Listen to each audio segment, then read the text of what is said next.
from the Hilltop, in Big D. Unsportsmanlike conduct on a TCU head coach.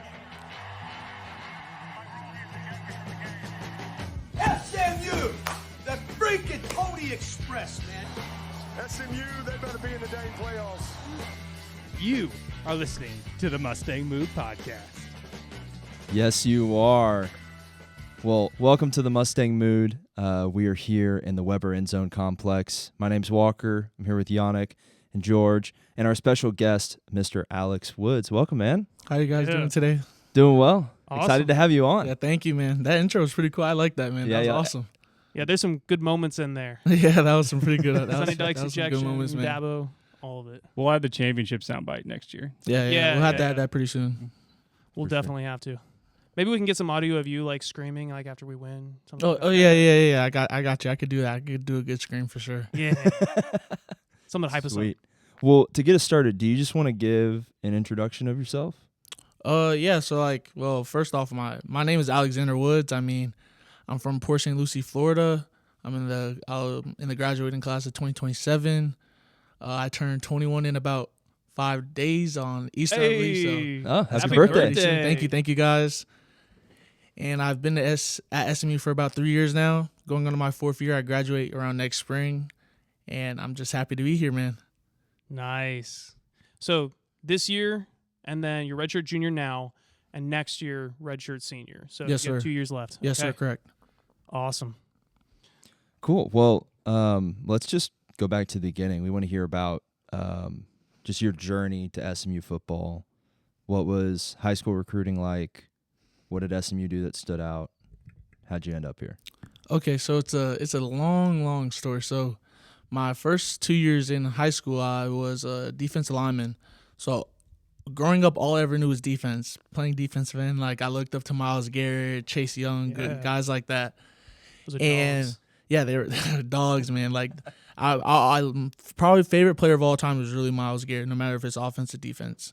Like I just loved his work ethic and everything. But growing up, that's all I knew was defense. And my junior year is when the first time I ever started playing offensive line. I had to switch over because the year before that, all of our offensive linemen were seniors, so we were all leaving them. We were all getting rid of them in our next senior class. So they asked a couple of guys to switch over. They're like, "Hey, Alex, do you mind switching to offensive line?" Like a full switch, or like you're playing two ways? That's what they told me at first. Yeah, that of is course. Yeah, like yeah. the little air quote. You'll play Playing both. both yeah, ways. You'll You'll play defense both too. ways in practice, but 2-3 weeks went by and I never went back because they asked me because they knew the backstory that I had with the position. My older brother played offensive line at FAU, Yeah. and he was also coached by Coach Justice, the offensive line coach that we have here right now. Did your older brother beat us in the Boca Raton Bowl? Yeah, Oh, gosh. yeah, he did. That was an ugly game. Yeah, he did. And Reggie Bain, our offensive line assistant, was also on that team. It was as well. Yeah. That's funny. Jeez, what a random connection. Yeah. Yeah, but and then my junior year, so getting back to that, SMU was my third offer I ever had. Going into my senior year, offensive line was like still very new for me. I was still new to the position and everything. And when Coach Justice and SMU reached out and they were recruiting me, they were my third offer on the board, but they didn't know me and my brother were related at all at first. Until Coach Justice was just in the area and he had reached out to my brother on a phone call because my brother was coaching high school football in the West Palm area. So when he had reached out to my brother, he was like, "Hey, do you know this kid up in Port Saint Lucie area named Alex Woods?" And my brother just like pauses for a minute and laughs. He's like, "Yeah, coach." He goes, "Yeah, I know him pretty good." He's like, "Well, how can I get in contact with him?" He was like, "I'll just shoot you his number. That's my little brother." And I vividly remember Coach Justice goes on and he tells my brother, he starts hysterically laughing on the phone. And my brother's telling me this story. I'm like, yeah, that's pretty cool. But yeah, I mean, the whole reason why I came to SMU was kind of just because of like just the connection I've had with everyone here on the staff. And when I first came here, I mean, the campus is beautiful. I mean, just walking around, it's not one thing that you just don't like.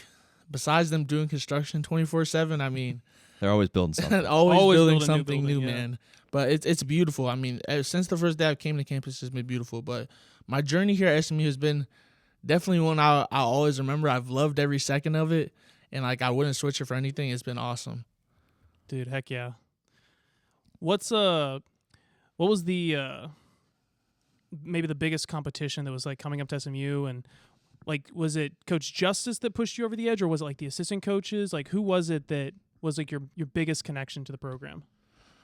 Big connection to the program, I really would say was Coach Justice, and just really my family knowing that what he can do and how he can develop players on and off the field, just not just making you into a great football player, but making you into a great young man, bringing that back to with my brother. So the story about my brother was a walk on his first 2 years in. When Coach Justice came to that staff, that's when he had just got put on scholarship. And my brother, for Coach Justice, ended up playing all 5 positions. So for my parents to see what Coach Justice can do and just the development of what my brother did from year 2 to year 4 is just, it was amazing. And then to me, to see that from the sidelines and then to get it to experience that every day in practices and in the film room is just like next level. Yeah. Did Coach Justice have any like players like talk to you and be like, hey, you know, you should come and join us and all that kind of stuff? Were any players like instrumental in you coming to SMU? Yeah, so my freshman year, me and J.O. were really close. I really, really love J.O. I really do look up to him as a player, because it's just like my freshman year when I first came in here, I pictured everyone as like, okay, yeah, they're going to be big and everything. And like J.O. stood out to me so much just because like, wait, are we allowed to like cuss on here? On here? No. No. Keep okay, it PG. okay. Keep it PG. Well, J.O. was like he was like a dog, I'd say.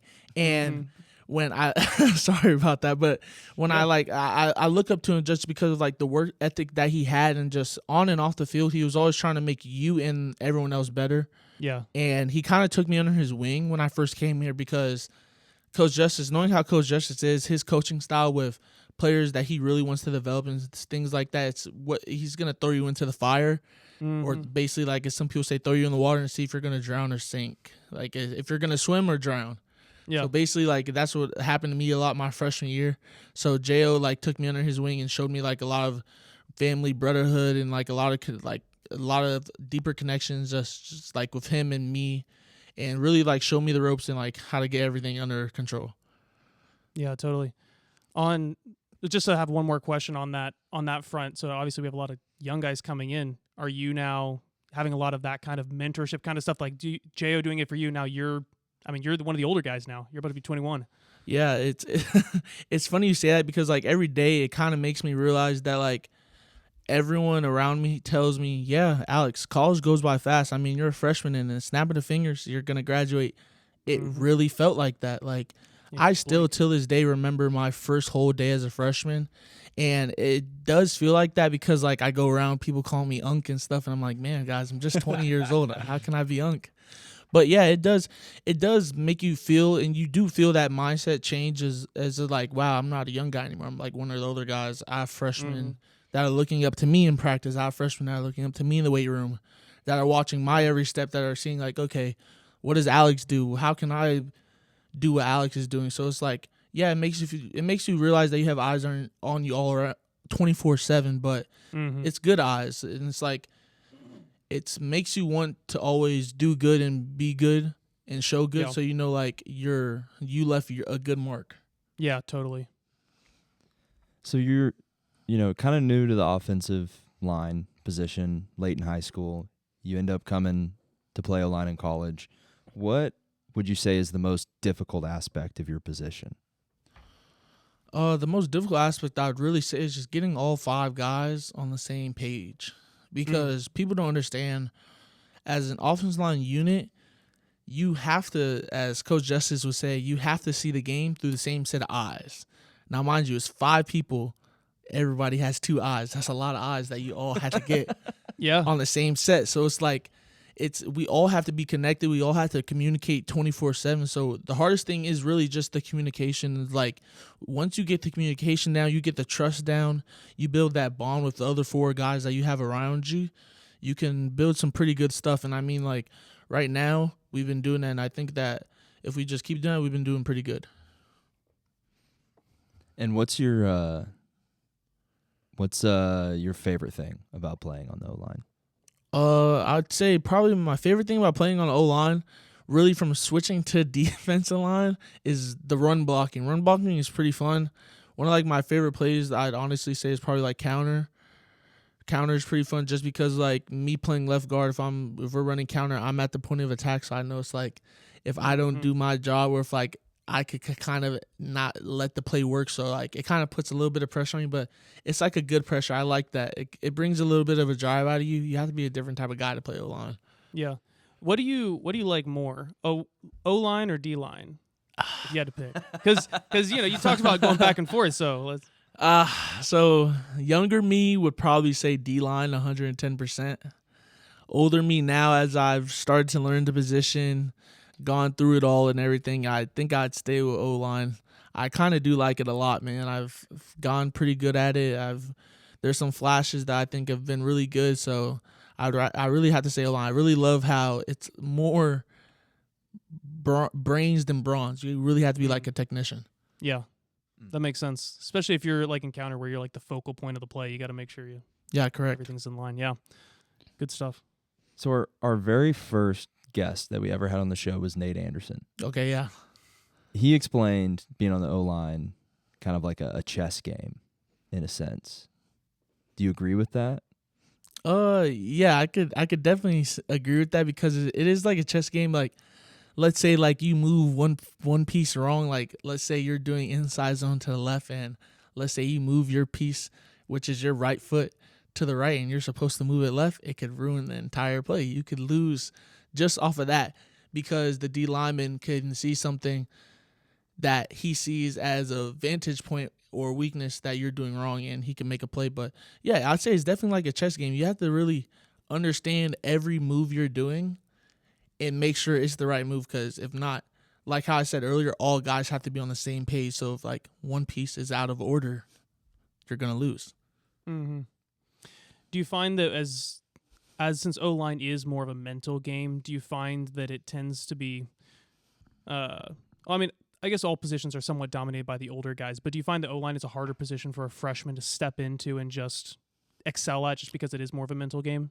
Yeah, I'd say so. Yeah, I'd agree on that part, because offensive line, I'd say the hardest thing for a young guy just to come in there and play is offensive line. To be really good at offensive line, it takes a lot of experience. Like, you see these guys that are playing nowadays that are like 3-year, 4-year starters, and it's because they're of the experience. Now, every now and then you could get that one freshman that's just like Bill Ready and is ready to go in and can play right when he comes out of high school. But usually, for an offensive lineman, a lot of offensive linemen they get really good when they have a year, 2 years under their belt. That's when their production really starts to show, and the trust and everything. Yeah. Yeah.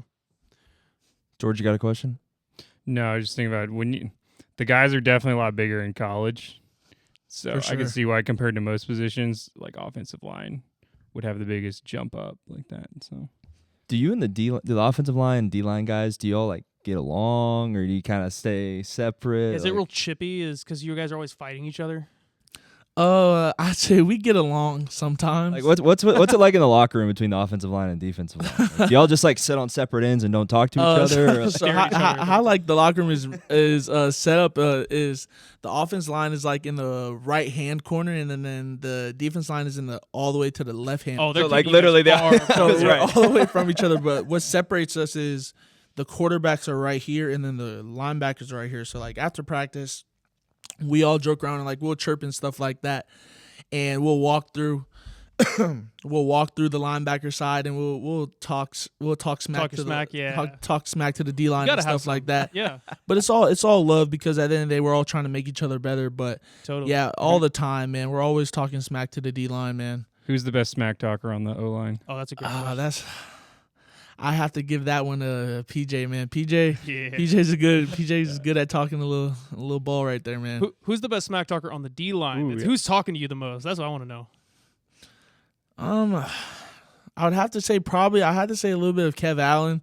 Kev Allen's a little bit of a talker, man. When Kev Allen gets juiced and he gets going, man. So we should bring He could Kev be Allen pretty on loud. here and say, hey, what do you think about Alex, huh? Yeah, you gotta, yeah. Hopefully he has everything good to say. But yeah, I think that would be really good to bring him on the show. We can get to know Kevin. He's a really good guy. That's awesome. That's hilarious. And you're in practice. Who do you hate to see lined up against you? Can I go in the past? I don't want to. I don't want to. I don't want. Yeah. Go in the past, yeah. Tell us just all time Man. hardest in practice.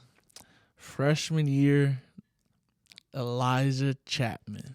Yeah. Oh, I mean, yeah. that I can see that being a battle. That guy, I will say that was probably one of the most strongest humans that I've ever felt put their hands on me besides my father. Yeah, that makes sense. Elijah, Besides your mom? no, my father. Besides your my father, father, yeah, my okay. father. I remember hearing stuff out of Yeah. even Giants camp saying that Chapman was the strongest, one of the strongest guys on the team. so. He's strong, man. Would Like, he just bull rush you or I what? mean, it was if we're running inside zone to the right, his initial punch was just he was so heavy handed that his initial punch could set you off your track sometimes. When you hear guys be like, yeah, they're heavy handed, you actually felt his punch through your pads sometimes. Yeah, he'd hit you. And He you'd just could be he could bruise your Really sternum. bruise, He yeah. could bruise your sternum Dang. if he wanted to. through the pads. Yeah, Elijah Chapman that's was impressive. a force, man. So Another- I see that you picked someone that's no longer on the team. Yeah, Graduated. yeah. You didn't want to Yeah. give It's probably a good call. anybody some cannon fodder. Yeah. It's Chirp you in no, the it's no locker room, part. It's huh? no part to start, but bad blood, Yeah, man. we don't want the linebackers or quarterbacks to get caught in any crossfire. Yeah, no, Yeah, no, yeah. no. No, but that makes sense. I mean, Elijah was something. Man, yeah. Who's the funniest guy in the locker room? Man, funniest guy in the locker room right now, bro. I would have to go for a shout out to the O-line room, man. I'd have to go my guy Abel Hoopy, man. He is hilarious, guys. He is funny, bro. Is he like joke funny or is he doing stuff just the Both, best? man. Ever? Both. He's just a goofball, man. Him and Jermod Odoms. We call him Yeah, Goofy Odom. as well. Both of them in the same room, man, in the same area. They're just always dancing, always laughing. They're always doing something. They either looking at some TikToks trying to do the dances, or they're cracking jokes to each other. They're the loudest ones in the room, man. I'd say I give them to number 1 and 2 for the funniest guys. In the 1 room right and now. 2, all on the offensive line. Yeah, yeah. Offensive line, man. We got some pretty good guys.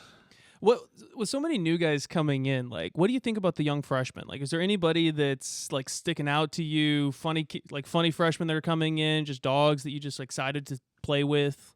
What are your thoughts on them? I 'Cause there's think 5 guys, right? Coming in. Yeah. I think we have 4 out of the 5 right now. Okay. We're waiting on 1, but all the 4 that have been here so far, I mean, they all look like they're going to be great football players. I mean, they're freshmen, so they still have their freshman kinks, but I mean, give them a year or 2 under their belt, they're going to be some real good football players for us.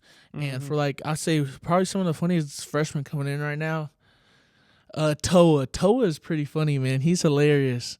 Toa's funny, and then Max is pretty funny too, man. He's a funny guy. You wouldn't expect it from Max, but when you get to talk to him and he talks to you a little bit, he's funny, man. He's a good guy. He's a little quieter, and then he he's a says little something, you're like, dang, that's he's funny. quieter than usual. He's one of those guys where you're just sitting in the room and you hear him talking, you're like, wait, Got to make did it count. you just say something? So yeah, Hey, sometimes it's all about timing. You yeah, just got to drop it in at the he right had some time. pretty good timing. Man.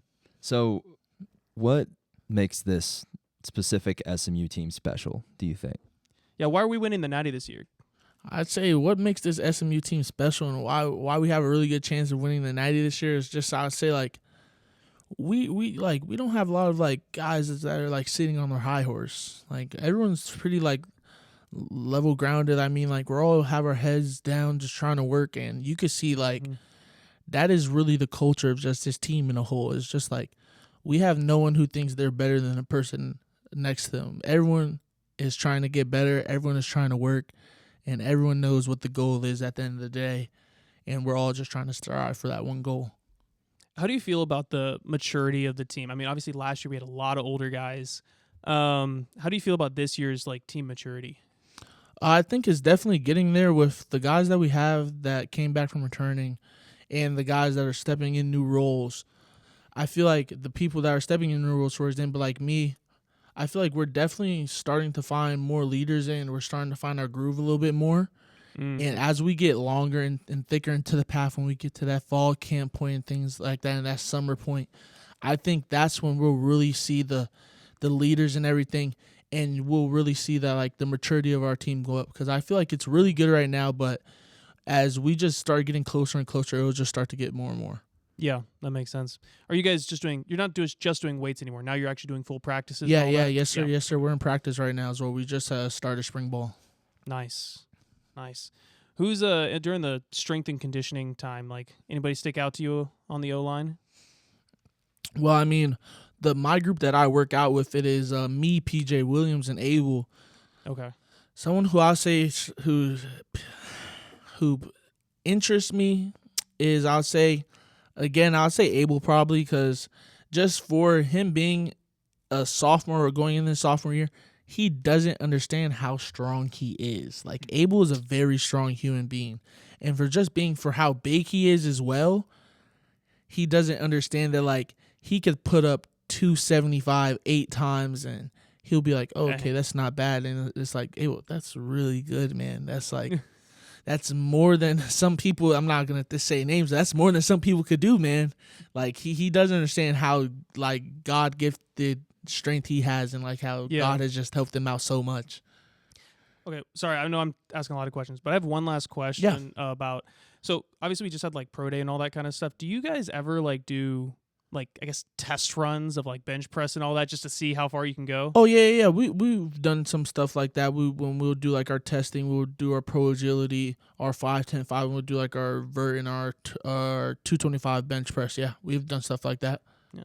What are you at, if you don't mind saying? Yeah, I don't mind at all. The last time I did 225, I believe I hit 22 reps. Dang, that's good. So it's not bad, but that's something that I've been doing since high school. We've been doing 225 bench press reps since high school, and I mean, like, I've gotten used to it, and ever since then, I mean, I've always been able to do 20 plus. So, but with having long arms, it's hard to get all those reps, man. Yeah, it's a long distance when you're. I get that. I mean, you're bigger than me, but still, I get it. You know, this short guy over here. I know, it was always easier for me. And I was never doing 225. I was like 215. I felt great, but it's a lot shorter when you have little arms like me. Yeah, exactly. Last question: What should fans look forward to this football season? First, besides a lot of winning, I mean, they should see a lot of communication. I mean, they should see a lot of excitement with just how we show out and how we just go out there, home games, away games, how we just leave it out on the field. They're going to see a lot of brotherhood, a lot of togetherness, and a lot of fun. The season's going to be a lot of fun to watch, man. So hopefully there's a lot of popcorn. Come on. Hey, well, Alex, thank you so much for being on the show. It's been great to just hear about like your experience. You're, rising through the ranks at SMU, and we're looking forward to seeing you out on the field, man. Okay, yeah, thank you, guys. I noticed you're not a huge social media guy, but if you want to plug it, you can. I'll give you the time. Yeah, I mean, like you said, I'm not a big social media guy, but my Instagram is awoods.77. If you guys want to shoot me a follow, there is one really, really good post on there. Yeah, one really good post. There is one really good post. Awesome. Well, check out Alex on Instagram. Check out the mustangmood.com. Throw a comment and let us know what you're excited for this season, because we're definitely excited. We have a lot of things to be excited for. Yeah. So, pony up, everybody. Pony up. Pony up.